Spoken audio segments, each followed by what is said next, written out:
الله وبركاته. نحمده ونصلي على رسوله الكريم. أما بعد فأعوذ بالله من الشيطان الرجيم. بسم الله الرحمن الرحيم. ولا تهنوا ولا تحزنوا وأنتم الأعلون إن كنتم مؤمنين. صدق الله العظيم وبلغنا رسوله النبي الأمين المعين المتين الكريم ونحن على ذلك لمن الشاهدين والشاكرين والحمد لله رب العالمين. সমস্ত তারিফ ও প্রশংসা যে মহান রব্বুল আলামিনের জন্য, যিনি আমাদেরকে সুন্দর একটা মাহফিল দেখার ও শোনার তৌফিক দান করেছেন। তিনার শুকরিয়া আদায় করে মহব্বতে উচ্চ স্বরে বলি আলহামদুলিল্লাহ। জিনার পরে পরে আমার নবী, আপনার নবী, সারা বিশ্বের নবী, আমিনাল্লাহ মুরুদুল্লাহ মদিনা তাজদার মক্কার সরদার, জিনার নাম এখানে ওখানে আসমান ও জমিনে, তিনার প্রতি লাখ কোটি দরুদ উৎপিত হোক, বর্ষিত হোক, সকলে বলে আল্লাহুম্মা আমিন। আসুন মুআজ্জিজ সামিনে ইকরাম, কিছু বলা ও শোনার আগে আকায়ে নামদার আহমদ মুজতবা মুহাম্মদ মুস্তাফা সাল্লাল্লাহু তাআলা আলাইহি ওয়াসাল্লামের এই আয়াতটা পেশ করি। আল্লাহুম্মা সাল্লি আলা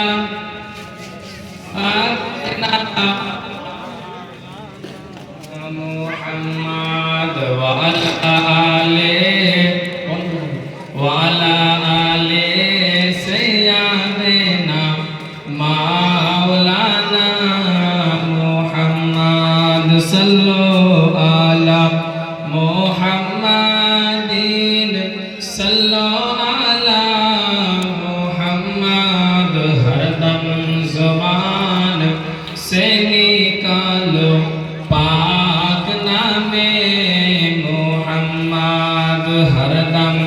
ज़बान से निकालो शफीआना मुहम्मद सल्लल्लाहु अलैहि वसल्लम।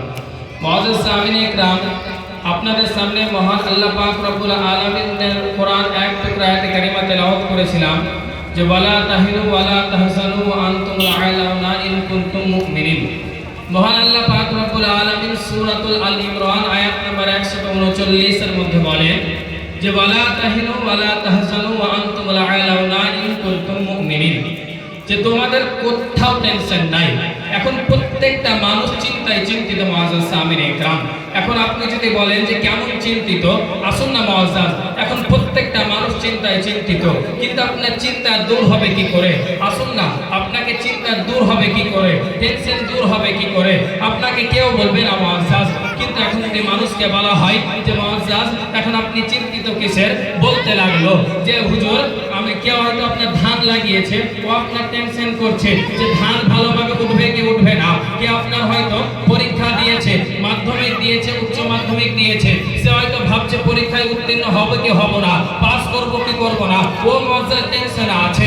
আরেকজন ব্যক্তিকে জিজ্ঞাসা করা হলো যে আপনি কিসের টেনশনে আছেন, ও ব্যক্তি যেন বলতে লাগলেন যে হুজুর আমি এই কারণে আমি চিন্তিত আছি যে আমি অনেক টাকা দিয়ে ব্যবসা শুরু করেছি, আমি ব্যবসাতে লাভবান হব কি হব না। প্রত্যেকটা মানুষ চিন্তায় চিন্তিত, কিন্তু আপনাকে কোনো আলেম বলবে না যে আমার কাছে আসো আমি তোমার টেনশন দূর করে দিচ্ছি।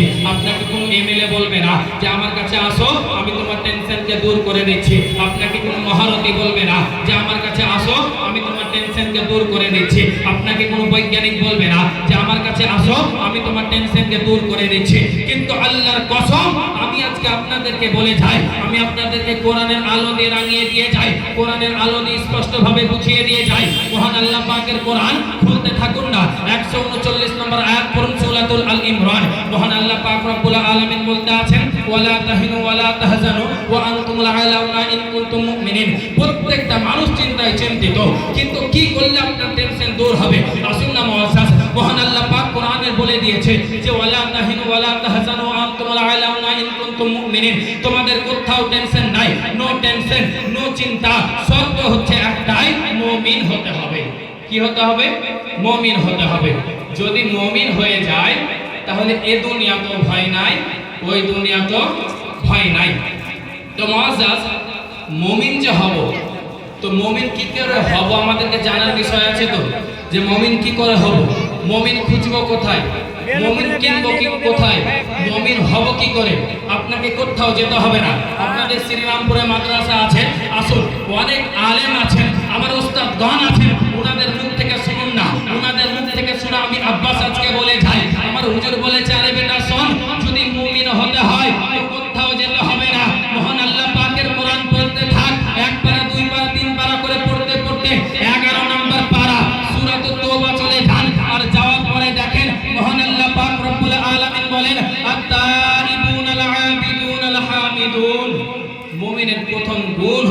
ইস্তেগফার করা, ইয়ানি তওবা।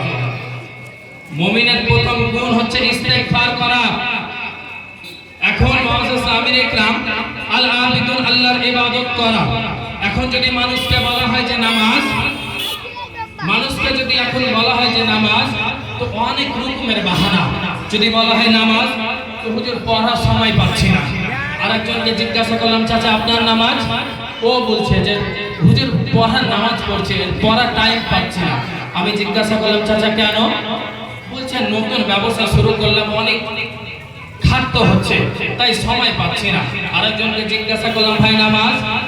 বলতে আছে হুজুর বলবো কি যে এত মানে সময়েরই নামাজ পড়ার সময় পাচ্ছি না। আরেকজনকে জিজ্ঞাসা করলাম, ভাই নামাজ পড়ো, একই হালাত, আপনার হালাত এত খারাপ, যদি নামাজের কথা বলা হয় তো সময় নাই, যদি বলা হয় বাজার যাওয়ার সময় আছে, যদি নামাজের কথা তো সময় নাই, যদি বলা হয় বাজার যাওয়ার সময় আছে। আরে আসুন না মুআজ্জাজ, আপনার হালাত এত খারাপ, নামাজের কথা বললেই বাহানা। আসুন না আপনাদেরকে একটা ওয়াকিয়ার মাধ্যমে সামনে নিয়ে যায়, যে ওয়াকিয়া যদি বলে আপনাদের মন যদি আল্লাহ যদি তাকদীরকে চেঞ্জ করে দেয়, ওই নিয়াতে আসুন আপনাদেরকে বুঝিয়ে দিয়ে যায়। মুআজ্জাজ, বাগদাদ শহরে একজন ব্যক্তি ছিলেন, অনেক অহংকারী ব্যক্তি ছিলেন। ও আপনার অনেক বাজার সদাই করলেন, করার পরে চৌরাহার মোড়ে এসে দাঁড়ালেন যে কুলি পেলে মালগুলো দিব। তো আপনাদের গ্রামে আজকাল রহমতে একজন পীর সাহেব এসেছেন, আরেকজন আল্লাহর ওলি, একজন পীর সাহেবের নাম আপনাদেরকে শুনিয়ে যাই। উনার নাম ছিলেন হাবিব আজমি, বাগদাদ শহরে। উনি বলছেন, উনাকে ও ব্যক্তি ঘটনা খুলে বলতে লাগলেন যে হুজুর আমি চৌরাহার মোড়ে এসে দাঁড়ালাম, তো দাঁড়ানোর পরে আমি কুলির জন্য দাঁড়িয়ে আছি, যে কুলি পেলে মালগুলো তার মাথায় তুলে দিব। তো অনেকক্ষণ দাঁড়িয়ে থাকার পরে একটা 12 বছরের বাচ্চা আসলো। আসার পরে বলতে আছে যে চাচা আপনি মনে হয় কিছুর জন্য অপেক্ষা করছেন। আমি বললাম হ্যাঁ বেটা, একটা কুলির জন্য অপেক্ষা করছি। বলতে আছে চাচা আমি আপনার মালগুলো নিয়ে যাই। 12 বছরের বাচ্চা, একটু ভাববেন মুআজ্জাজ, 12 বছরের বাচ্চা বলতে আছে চাচা আমি আপনার মালগুলো নিয়ে যাই। ও ব্যক্তি বলতে আছে যে বেটা তুমি পারবে? বলে চাচা এটা আমার আজকাল কাজ না, আমি অনেক দিন থেকেই করছি। বলতে আছে ঠিক আছে, অসুবিধা নেই, এই দেখো মাল, যদি একবারে পারো তো নিয়ে যাও। ও ব্যক্তি, ও 12 বছরের বাচ্চা বলেছিল চাচা আমি নিয়ে যাব, যত কষ্ট আমি মাল নিয়ে যাব। 12 বছরের বাচ্চা, আপনার মাল অনেক আছে। 12 বছরের বাচ্চা বললেন চাচা আপনার মালগুলো অনেক, আমি বাচ্চা একবারে হয়তো মালগুলো নিয়ে যেতে পারবো না, আপনি যদি অনুমতি দেন তো 2 ভাগে ভাগ করে 2 বারে নিয়ে যেতাম। 12 বছরের বাচ্চা যেমনই এই কথা বলা, ও ব্যক্তি বলতে আছে, অহংকারী ব্যক্তি বলতে আছে, বলে বেটা শোন, যদি পারিস তো একবারে নিয়ে যান, হলে অন্য কুলি দেখবো।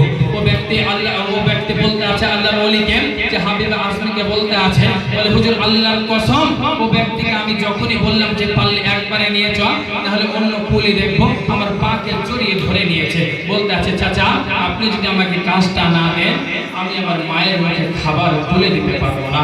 ওই কথা শুনে করলেন কি? বলতে আছে বলছে একবারে পারলে নিয়ে চ। 12 বছরের বাচ্চা রাজি হয়ে গেলেন।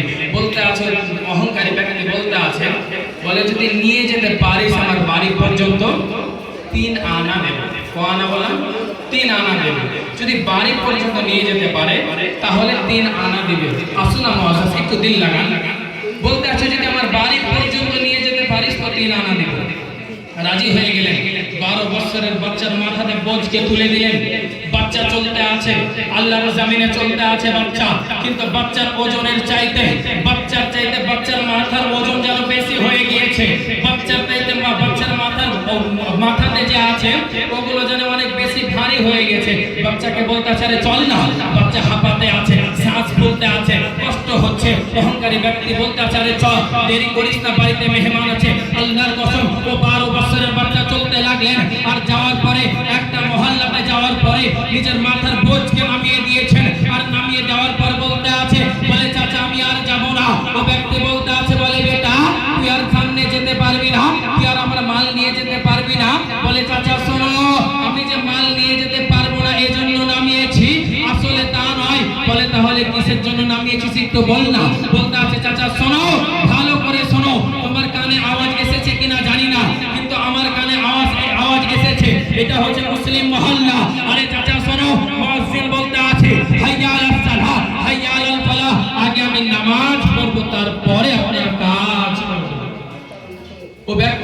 বলেছিল যে চাচা আগে আমি নামাজ পড়বো তারপরে কাজ করব। ও ব্যক্তি বলতে আছে, বলে বেটা তোর সাথে আমার টাকার কন্ট্যাক্ট হয়েছিল, যদি বাড়ি পর্যন্ত আমার মাল নিয়ে যেতে পারিস তাহলে 3 আনা দেব, আমি যদি তোকে নামাজ পড়তে না দিই। ও 12 বছরের বাচ্চা বলেছিল, বলে চাচা আপনি যদি আমাকে নামাজ পড়তে দেন তাহলে আপনার জন্য একটা সুন্দর অফার আছে। বলতে আছে আমার জন্য অফার? বলতে আছে হ্যাঁ। বলছে কেমন অফার একটু বল। বলতে লাগলেন যে চাচা অফার হচ্ছে এটাই যে আপনি আমাকে বলেছিলেন যদি আপনার বাড়ি পর্যন্ত মাল নিয়ে যেতে পারি তাহলে আপনি 3 আনা দিবেন, কিন্তু চাচা আপনি যদি আমাকে জোহরের 4 রাকাত ফরজটা আদায় করতে দেন তো আমি 1 পয়সা কেটে নিব, 2 পয়সার বিনিময়ে আমার আপনার বোঝকে আমি বাড়ি পর্যন্ত নিয়ে যাব। মুয়াজ্জিজ যখন এই কথা বললেন ও ব্যক্তি হাবিব আজমিকে বলতে আছেন, হুজুর আমি তখন থমকে গেলাম, আমার দিলে একটা ভয় কাজ করতে লাগলো। 12 বছরের বাচ্চা বলতে আছে চাচা আগে ফরজটা আদায় করতে দেন, আমি 1 পয়সা কাটিয়ে দেব, 2 পয়সার বিনিময়ে মালগুলো পৌঁছে দেব। যেমনই বলা মুয়াজ্জিজ ও ব্যক্তি বলতে লাগলেন যা বেটা নামাজ পড়। করলেন কি, ভিতরে গেলেন, মসজিদ ঢুকলেন, উজু করলেন, নামাজ পড়লেন, বেরিয়ে চলে আসলেন। ও যে বেরিয়েছে কোন মুসল্লি বের হয়নি, ও আগে বেরিয়ে গেছে। তখন ও ব্যক্তি বলতে লাগলেন যে বেটা আরো তো সব নামাজ পড়ছে, তোমার নামাজ হয়ে গেল? বলতে আছে চাচা আমি খালি ফরজটা আদায় করেছি, সুন্নাত আর নফলটা বাড়িতে গিয়ে আদায় করে। বলতে আছে কেন? বলে চাচা এটাও শরীয়তে নাই যে আমি দীর্ঘক্ষণ ধরে নামাজ পড়বো আর আপনি বাইরে দাঁড়িয়ে থাকবেন, কারণ আমি আপনার কাজের কন্ট্রাক্ট নিয়েছি, এটাও শরীয়তে নাই। যেমনই বললেন বলতে আছে বেটা এই কথা ছাড়, আজকে আমি যদি তোর 1 পয়সা কেটে দিতাম যখন তুই 2 পয়সা বাড়ি নিয়ে যেতি, এই কথাটা শুনলে আপনাদের রূহ হয়তো কাঁপবে, একটু দিন লাগবেন। ও ব্যক্তি বলতে 12 বছরের বাচ্চা বলতে আছেন, ও ব্যক্তি জিজ্ঞাসা করলেন যে বেটা আমি যদি 1 পয়সা কেটে নিতাম, তুই যদি 2 পয়সা নিয়ে বাড়ি যেতি, বাড়িতে যাওয়ার পরে যখন তোর মাকে 2 পয়সা হাতে তুলে দিবি, তোর মা যখন জিজ্ঞাসা করতো যে বেটা 2 পয়সা কেন, 2 আনা কেন, উত্তরটা কি দিবি? 12 বছরের বাচ্চা বলেছিল, বলে চাচা শোনো আল্লাহর কসম করে বলি আমি সারা দিন কাজ করার পরে সন্ধ্যাবেলায় যখন বাড়িতে যাই আমার মা আমাকে জিজ্ঞাসা করে না, বলে না বেটা কত টাকা কাজ করেছিস, আমার মা আমাকে জিজ্ঞাসা করে না, বলে না বেটা কি কি এনেছিস, আমার মা আমাকে জিজ্ঞাসা করে না, বলে না বেটা আজ এত টাকা কম কেন, আল্লাহর কসম আমার মা আমাকে জিজ্ঞাসা করে, বলে বেটা আজকে জোহরের নামাজটা কোথায় পড়েছিস, আজকে আসরের নামাজটা কোথায় পড়েছিস, আজকে মাগরিবের নামাজটা কোথায় পড়েছিস। আমি যদি বলে দিয়েছি মা আজকে কাজের জন্য জোহরটা কাজা হয়ে গিয়েছে, আজকে কাজের জন্য আসরটা কাজা হয়ে গিয়েছে, আজকে কাজের জন্য মাগরিবটা কাজা হয়ে গিয়েছে, আল্লাহর কসম আমার মায়ের মুখে সেদিন একটা দানা পর্যন্ত তুলে দিতে পারি না। ও কেমন মা? ও তো একজন মা ছিলেন। আজকের মাকে দেখুন না মুয়াজ্জিজ, আর ও মাকে দেখুন, উনিও তো একজন মা ছিলেন, উনিও তো একজন মা ছিলেন। কেমন হিসাব নিতেন? কাজের হিসাব নিত না, কি কিসের হিসাব নিত? নামাজের হিসাব নিত। কখন? সারাদিন সন্তান কাজ করছে, 12 বছরের সন্তান, 12 বছরের বাচ্চা। এখন যদি আমার বয়স 12 হয় আর আমার আব্বা আমাকে কাজে যেতে দিবে? জিন্দেগিতে দিবে না। কারণ হচ্ছে এটাই যে আমার বাচ্চা এখনো ছোট, কাজ করবে কি? আমার যখন বয়স 12 আমার আব্বা আমাকে নামাজ পড়তে উঠাবে না। কেন? যদি 4 ওয়াক্ত পড়ি ফজরে উঠাবে না, কারণ বলবে বাচ্চা এখনো ছোট আছে, বড় হলে আস্তে আস্তে পড়বে। কিন্তু মুয়াজ্জিজ ও কেমন মা ছিলেন, কেমন মা ছিলেন দেখুন না, যে ছেলেকে জিজ্ঞাসা করছে যে জোহরটা কোথায় পড়েছো, আসরটা কোথায় পড়েছো, মাগরিবটা কোথায় পড়েছো। যদি বলে দিয়েছে মা আজকে কাজের জন্য জোহরটা পড়া হয়নি, সেদিন একটা দানা খাই না। কেমন মা ছিলেন মুয়াজ্জিজ। চলুন না আরেকটু সামনে নিয়ে যাই আপনাদেরকে। বলতে লাগলেন ও ব্যক্তি পাসাঙ্গ দিলের ব্যক্তিটা বলতে লাগলেন, যেমন এই কথা শুনলেন উনি বলছেন যে বাবা আমি বোঝ নিয়ে যাচ্ছি, তুই আমার সাথে সাথে চল। একটু মহব্বতে বলেন না সুবহানাল্লাহ। আর একটু জোরে বলতে আছে যে আমার সাথে সাথে চল, আমি বোঝ নিয়ে যাচ্ছি, তুই আমার সাথে সাথে চল, তোকে আমি 3 আনাই দিব। কিন্তু দেখেন না দাদা, যে খানিক আগে যে ব্যক্তি বলছিলেন যে তাড়াতাড়ি করে চল বাড়িতে মেহমান আছে, ও ব্যক্তি এখন বলতে আছে যে বোঝ আমি নিয়ে যাচ্ছি, সাথে সাথে চল 3 পয়সাই পাবে। একটু দেখেন না, তলোয়ার না ব্রাদার, মানুষ মানুষের উদারতা মানুষের দিলকে চিরে দেয়। তলোয়ার নয় বেরাদার, মানুষের ভালোবাসে মানুষের দিলকে চিরে দেয়। আসুন না, যে কথা বলতেছিলাম, ও পাষাণ্ড দিলের ব্যক্তি বলতে আছে, বলে বেটা তুই ঢাকার বলতে আছিস, তুই বাগদাদের কোন বিশ্ববিদ্যালয়ে পড়েছিস একটু আমাকে বল, তুই ইরাকের কোন ভার্সিটিতে পড়েছিস একটু আমাকে বল, তুই বাগদাদের কোন মাদ্রাসাতে পড়েছিস একটু আমাকে বলতে হবে। 12 বছরের বাচ্চা জবাব দিতেছিলেন, বলে চাচা গো শোনো, আল্লাহর কসম করে বলি চাচা, আমার মন চাই যে আমি মাদ্রাসাতে ভর্তি হই, কিন্তু আমার আল্লাহ আমার মাকে অতটা ক্ষমতা দেয়নি যে আমার মা আমাকে এই টাকা দিয়ে মাদ্রাসাতে পড়াবে, স্কুলে পড়াবে। কিন্তু চাচা হ্যাঁ, আল্লাহর কসম করে বলি, যখন আমি সারাদিন কাজ করার পরে সন্ধ্যাবেলায় বাড়িতে যাই, আর বাড়িতে যাওয়ার পরে যখন আমার পুরো মহল্লাবাসী ঘুমিয়ে যায়, আর মহল্লাবাসী ঘুমিয়ে যাওয়ার পরে যখন এশার নামাজটা আদায় করি, আর আদায় করার পরে যখন আমার মহল্লাবাসী ঘুমিয়ে যায়, তখন যেন আমার ক্লাসটা আরম্ভ হয়ে যায়। ও ব্যক্তি বলতে আছে, বলে বেটা তো কত রাতের বেলায় তোকে ইরাকের কোন মাস্টার পড়াতে যাই, কত রাতের বেলায় তোকে বাগদাদের কোন মাস্টার পড়াতে যাই একটু বল। বলতে আছে চাচা শোনো, আমার মায়ে আমার আল্লাহ আমার মাকে অতটা ক্ষমতা দেয়নি যে আমার মা আমাকে মাস্টার দিয়ে পড়াবে, কিন্তু যিনি আমাকে এশার নামাজের পরে কোরআন ও হাদিস শিখিয়ে দেয়, দুনিয়ার আর কোন মাস্টার নয়, তিনি আমার মা জননী। চাচা শোনো, আমার মা আমাকে কোরআন শিখিয়ে দেয়, আমার মা আমাকে হাদিস শিখিয়ে দেয়, আমার মা আমাকে ভালো করে কোরআন শেখায়, আমার মা আমাকে ভালো করে হাদিস শেখায়। বলতে আছে, বলে বেটা এক কাজ কর, বোঝ আমাকে দে। বাচ্চা কোনো মতে বোঝ দিবে না। আমি হুজুর, আমি বাচ্চার মাথাতে বোঝ তুলে দিলাম, বাচ্চাও নাছরবান্দা শুনবে না, বাচ্চার মাথাতে তো বোঝকে তুলে দিলাম, কিন্তু বাচ্চা যে জমিনে পা ফেলছে, এক একটা পা যেন আমার বুকের উপরে পড়তে আছে। বলতে আছে, বলে হুজুর আমি একবার বাচ্চার সামনে যাই, পেছনে আসি, একবার বাচ্চার বামে যাই, একবার বাচ্চার ডানে যাই। বলতে আছে হুজুর আমি যেন চেষ্টা করলাম বাচ্চার জন্য কোনো রকম যদি স্লিপ করে পড়ে যায় বোঝাগুলো, আর জানে বাচ্চার গায়ে না লাগে, আমার গায়ে যেন লাগে, এজন্য আমি একবার আগে যাই, একবার পেছনে যাই, একবার ডানে যাই, একবার বামে যাই। আমি আল্লাহকে মনে মনে বলতে লাগলাম, আল্লাহ কত তাড়াতাড়ি করবে আমার বাড়িতে পাঠিয়ে দিন মাওলা গো। ও ব্যক্তি আপনি চলে গেলেন, যাওয়ার পরে যেমনই বাড়িতে প্রবেশ করলেন, বাড়িতে যাওয়ার পরে বোঝকে নামিয়ে নিলেন, আর নামিয়ে নেওয়ার পর দৌড়ে বাড়িতে গেলেন। যাওয়ার পরে বিবিকে বলতে আছে, বিবি গো দেরি করিও না, তাড়াতাড়ি করে 3 আনা দিয়ে দাও। বলতে আছে এত তাড়াতাড়ি? বলতে আছে, বলে শোনো শোনো, আজকে এমন একজন মেহমান পেয়েছি, এমন একজন কুলিকে পেয়েছি, যে কুলি সারা দিনকার ঘটনা খুলে বলল। বলার পরে বলতে আছে, বলে আপনি এক কাজ করেন, ও বাচ্চাকে বাড়ির ভিতরে ডাকেন, ডাকার পরে একটু খাবার খাওয়ান, আর খাবার খাওয়ার পরে তাকে বৈকাল বেলায় বাড়িতে যেতে বলিয়েন।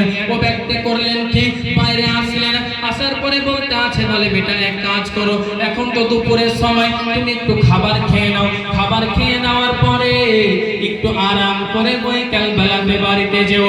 ও ব্যক্তি 12 বছরের বাচ্চা বলেছিল, বলে চাচা শোনো, আমি আপনার বাড়িতে খাবার খেতে পারবো না। বাচ্চাকে অনেক জোরাজোরি করার পরও বাচ্চা কোনো মতে আপনার খাবার খাবে না। বাচ্চা যখন খাবার না খেলো, তখন করলেন কি, মিয়া বিবি দুজনে বাইরে আসলেন, আসার পরে বাচ্চাকে বুঝাতে লাগলেন, বলে বাবা চলো একটু খাবার খেয়ে নাও, একটু আরাম করো, তারপরে বাড়িতে যেও। ও 12 বছরের বাচ্চা বলেছিল, বলে চাচা শোনো, আমি যে আপনার বাড়িতে এই জন্য খাবার খাবো না, আসলে তা নয়। বলে চাচা শোনো, আমি এই জন্য আপনার বাড়িতে খাবার খাবো না, আমি রোজা অবস্থাতে আছি। বলতে আছে চাচা আমি এমনি আপনার বাড়িতে খাবার খাবো না, আমি রোজা অবস্থাতে আছি। ও পাষাণ্ড দিনের ব্যক্তি বলতে লাগলেন, বলে বেটা এটা তো রমজান মাস নয়, তাহলে এটা কিসের রোজা? বলতে লাগলেন যে, বলে চাচা শোনো, এটা রমজান মাস নয়, কিন্তু আমার মা আমাকে শিখিয়ে দিয়েছে যদি নফল রোজা রাখো তো রূহানি শক্তির পাওয়ার বেড়ে যায়, এজন্য আমিও রোজা রাখি, সময় সময় আমার মাও রোজা রাখে। তো মুআজ্জাজ ও ব্যক্তি করলেন কি, বলতে লাগলেন যে ওনার বিবি বললেন এক কাজ করেন, ইফতারের দাওয়াত দেন। একটু ঝুমকে বলি না সুবহানাল্লাহ। বলতে আছে আমার ইফতারের দাওয়াত দেন। দাওয়াত দেওয়া হলো যে বেটা আমার বাড়িতে আজকে ইফতারটা করি। 12 বছরের বাচ্চা বললেন যে চাচা নবী মুস্তাফার হাদিস আছে যে দাওয়াত দিলে দাওয়াত কবুল করতে হয়, দাওয়াত দিলে দাওয়াত কবুল করতে হয়। তো আমি দাওয়াত কবুল করলাম, কিন্তু আমি আমার মায়ের অনুমতি নিয়ে আসবো। করলেন কি, বাড়িতে গেলেন, যাওয়ার পরে মায়ের অনুমতি নিলেন, নেওয়ার পরে সন্ধ্যাবেলা ইফতার করতে আসলেন। ইফতার করলে উনার বিবির ইচ্ছা যে আজকে রাতটা আমার বাড়িতে থেকে যাবে। বলেন বেটা আজকে রাতটা আমার বাড়িতে থেকে যাবে। করলেন কি, 12 বছরের বাচ্চা বলেন চাচি মেহমান খানা দেখিয়ে দেন। মেহমান খানা দেখিয়ে দেওয়া হলো। তো ও যে ব্যক্তি একটা আপাহিজ নেগড়ে লুহি মেয়ে ছিল, ও মেয়েকে খাবার দিতে গেল। যাওয়ার পরে বলতে আছে বাবা এটা কোনো খাবার সময়, আপনি আমাকে এই সময় খাবার দিচ্ছেন? আমি অপাহিজ নেগড়ে লুলে বলে আপনি আমাকে এরকম করছেন যে আমাকে এই সময় খাবার দিচ্ছেন? এটা তো খাবার খাওয়ার সময় নয়। বলতে আছে মা রাগ করিস না, আজকে একজন অনেক দামি মেহমান এসেছিল, উনার খাতের যত্ন করতে করতে একটু দেরি হয়ে গেল, নে মা খেয়ে। বলতে আছে একজন আল্লাহর পরহেজগার ব্যক্তি মেহমান হয়ে এসেছে। বলতে আছে আব্বা পুরো ঘটনা খুলে বললেন যে মায়ের জন্য দিনের বেলায় রোজাও রাখে, কাজও করে, নামাজও ঠিক টাইমে আদায় করে নাই, নামাজ ঠিক টাইমে আদায় করে নাই বললেন। তো বলতে আছে আপা হেসে নেগড়ে লুলি মেয়েটা বলতে আছে, বলে আব্বা আজকে আর খাবার খাবো না, চলেন ও মেহমানকে আজকে জিয়ারত করব। একটু ঝুমকে বলিয়ে না সুবহানাল্লাহ, আর একটু জোরে। বলতে আছে ও ব্যক্তির আজকে জিয়ারত করব। বলে ও ব্যক্তিকে আগে দেখব। তো চলে আসলেন। আসার পরে আপনার বাপের সাহারা নিয়ে মেয়েটা আসলেন। আসার পরে মেহমানকে দেখলেন। দেখার পরে সমস্ত সবাই মেহমান খানাতে ঘুমিয়ে পড়লো।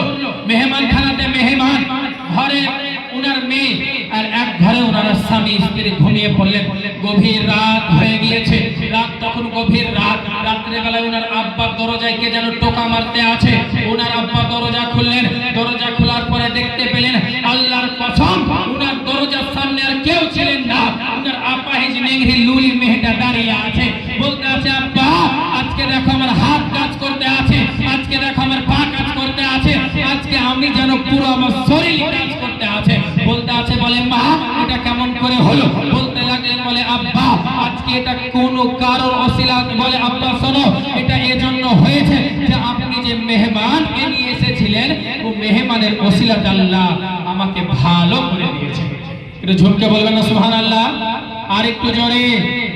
বলতে আছে আল্লাহ বলে আব্বা আজকে মেহমানের ওসিলাতে আমার সমস্ত কিছু আল্লাহ ভালো করে দিয়েছেন।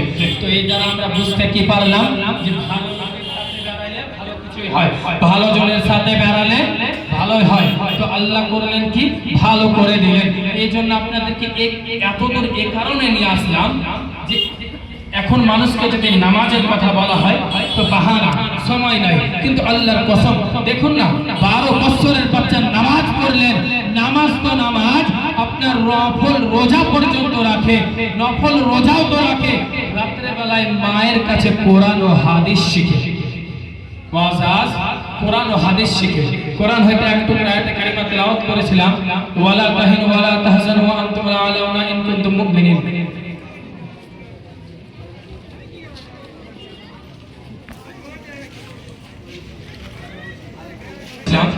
ওয়ালা তাহিনু ওয়ালা তাহজানু ওয়া আনতুম আ'লাউনা ইন কুনতুম মুমিনিন। যে কোথাও টেনশন নাই, নো টেনশন, বিজয় তোমাদের হবে। শর্ত হচ্ছে একটাই, ইন কুনতুম মুমিনিন, শুধু মুমিন হতে হবে। তো মুমিন হতে হলে কি লাগবে আপনারা জানলেন। মহান আল্লাহ পাকের কোরআন বলতে আছে তাইবুন আল আবিদুন, যে বেশি বেশি করে ইস্তিগফার করা, ইয়ানি তওবা করা। তওবা তো করব মুআজ্জাজ, কিন্তু নবী মুস্তাফার প্রতি যদি দরুদ পড়ি তো আর একটু ভালো হবে না। আসুন না আর একটা জিনিস আপনাদেরকে বলে একটা নাতে পাক করে ইনশাআল্লাহ শেষ করে দিব।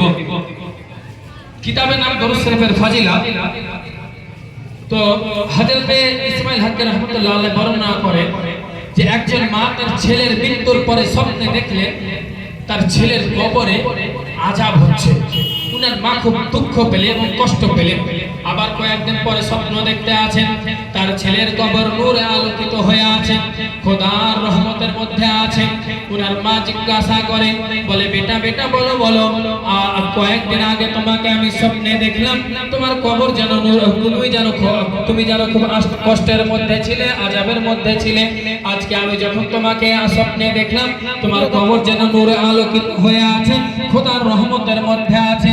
ও বেটা বলো বলো এটার কারণ কি? ছেলে বলতে আছে, বলে মা শোনো, একজন ব্যক্তি কবরস্থান পার হচ্ছিল, আর কবরস্থান পার হতে হতে একবার দরুদে পাক পড়ে মাইয়াতদের উদ্দেশ্যে বকশে দেয়। আর আল্লাহ তাআলা সে দরুদ শরীফের ওসিলাতে, সে দরুদ শরীফের বরকতে, সে দরুদ শরীফের ফজিলতে আল্লাহ তাআলা আমার গুনাহ খাতাকে maaf করে দিয়েছেন। তো বোঝা গেল যে দরুদ শরীফ পড়লেও অনেক সওয়াব আছে। আসুন না মুআজ্জাজ, কোরআন হইতে এক টুকরা আয়াত কারিমা তেলাওয়াত করেছিলাম যে ওয়ালা তাহিনু ওয়ালা তাহজানু ওয়া আনতুম লা আ'লাউনা ইন কুনতুম মুমিনিন। আল্লাহ বলেন যে নো টেনশন, কোথাও টেনশন নাই, বিজয় তোমাদের হবে। শর্ত হচ্ছে একটা, ইন কুনতুম মুমিনিন, যে মুমিন হতে হবে। তো বলা ও ভাষার মধ্যে যদি হয়ে থাকে পারতে আল্লাহর কাছে ক্ষমা পারতে। ওয়া আখিরু দাওয়ানা আনিল হামদুলিল্লাহি রাব্বিল আলামিন। আস্তাগফিরুল্লাহ রাব্বি মিন কুল্লি যামবি ওয়া আতুবু ইলাইহি ওয়া লা হাওলা ওয়া লা কুওয়াতা ইল্লা বিল্লাহিল আলিয়্যিল আযীম। আসসালামু আলাইকুম ওয়া রাহমাতুল্লাহ।